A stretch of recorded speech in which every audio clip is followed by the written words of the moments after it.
What up, guys? Alright, welcome back again to the Boonie Bus channel. Anyways, in this episode, I've actually seen, I'm actually a member of a bunch of different bus groups. I've seen a bunch of different people ask, I'm tired. You can tell the sun's going down. I actually got a light to show this video. I call it my daily hustle. I don't like to stop until I'm just exhausted and then it's bedtime, because I hibernate in the winter. But anyway, so I'm a part of a bunch of different groups, and I've seen some people that are curious on how you do the front of your buses.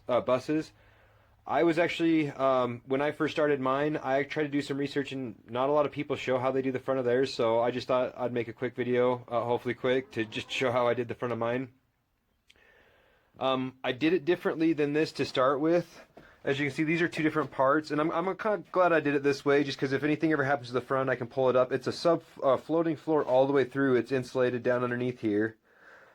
But what I first did is I stopped right here, and then just did 3/4 sheeting across. And I was going to do kind of a lip that gradually came down, but as you can see, my door, the bottom glass here, I'd gotten sick, flu, wasn't feeling good, and stumbling around. I came down and just stumbled and just fell down this thing, and I really wish that was filmed, because I would have had a million views by now. It was pretty funny. It worked out okay, because I was questioning if I should replace the bottom glass with metal sheeting anyways, because just for security reasons. I have a big clasp on the other side. I'm all about the security, and so I guess that answered my question. It worked out, but anyway, so I just want to do a quick video and kind of show how I did this. And I have some lighting, luckily. A little prepared, but so anyways, like I said, I did a floating floor through. I pretty much just did the outside framing around, insulation underneath, and then my awesome seats. I believe these are 2000 to 2008 Chevy seats, but they have seat belts actually built onto the seats. So they're, street legal, and I didn't have to actually drill any seat belts into my frame. And so I like that. But the normal, obviously, bus base seat mount I had to get rid of. I went with an air ride seat for the passenger. I had to go with a shorter one than not passenger, the driver. Oh man, see, you can tell how tired I am. I can't even talk correctly. But the passenger one, I went with a lot bigger of one. This one swivels. This one doesn't, unfortunately. I wanted this one to swivel, but I couldn't find one that was short like this and that would actually swivel for me. And so I was desperate enough for the air ride, just because these things can be rough. So I was like, I'm good with that. Okay, so I'm good. But anyways, this is the original, I guess, engine cover. I was thinking about building one out of wood, but I was like, I like this.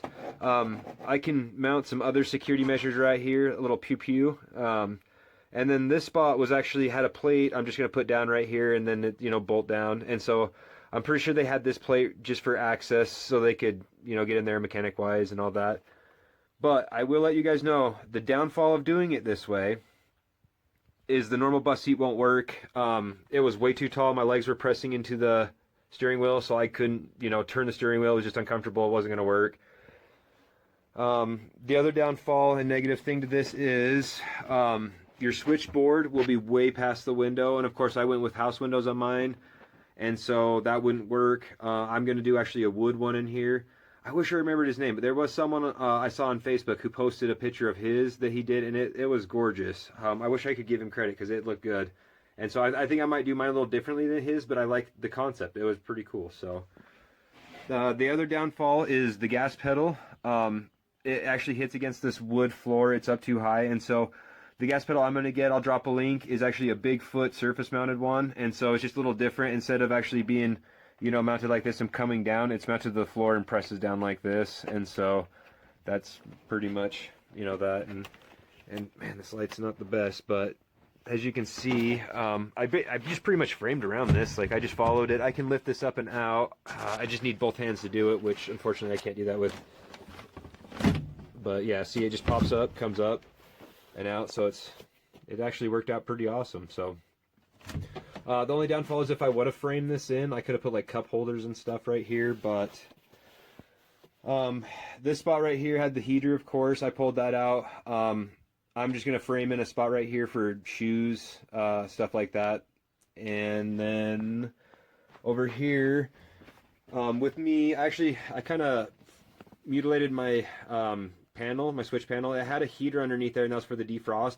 I'm actually going to do another enclosed heater. I saw them online. It's basically like a small radiator and then just a fan on it, but it's enclosed because the one I had basically had two lines that were coming out here to the rear one, which I've seen a lot of them do have that, and so all I could have done was cap them off, and that just scared the crud out of me because I'm like, you know, I mean, that's hot radiator fluid. One day that stuff's going to rot away. It's going to start leaking, and I don't want leaking on my bus. So I made sure that I would just like, I'm just going to get an enclosed one so I don't have to worry about that. The only lines that are going to be coming in are basically the ones coming in and then going back out and returning, or basically the one coming in and then the one going out and returning.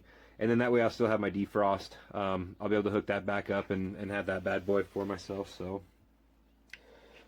but anyways, like I'll always say, I mean, if you guys have any questions, please feel free to drop them down below. Like, subscribe, hit that notification button, I guess. I appreciate it. Again, I appreciate you guys' support. It really, you know, really keeps me going, and I'm glad I could help.